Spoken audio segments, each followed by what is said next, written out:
Hi, my name is Conall Mac Coille, Chief Economist here at Davy, and I'm here today to discuss our new note assessing the updated Stability Update deficit reduction plans that the government has just published.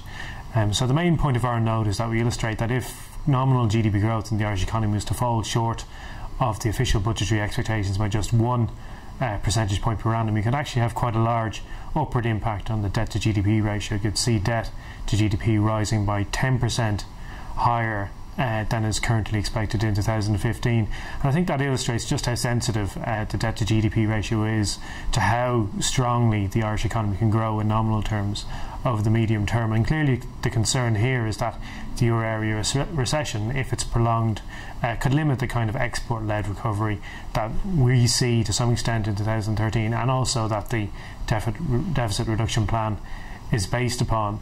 Now, so clearly the debt to GDP ratio is worrying, but I think one factor that's not understood clearly enough is that Ireland currently holds quite a large amount of cash balances, which it's increased for funding reasons. So currently there's about 12% of GDP in terms of liquid assets that the state could liquidise to reduce its debt level. So the actual level of net debt to GDP is expected to peak at only 110% of GDP, which is clearly a good bit more favourable. In addition to that, we've had some further action in terms of helping Ireland's funding needs. We had a bond swap in January, which reduced the bond redemption in January 2014 by $3.5 billion in place of a new 2015 bond. So we've seen that swap help to improve the funding needs of the sovereign looking forward to 2014, and more action on that front may be likely, and that could help funding needs going forward. So I think overall the message from this note is that although the debt to GDP ratio profile is very sensitive to how the Irish economy performs, and there's clearly downside risks to that, there are other measures that can be put in place, such as the bond swap that we've seen to address funding.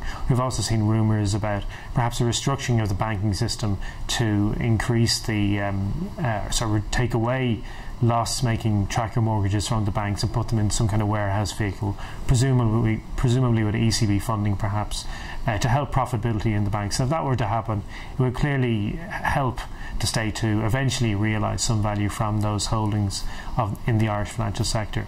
So that said, if you want to see this note, it's available on our website www.davy.ie.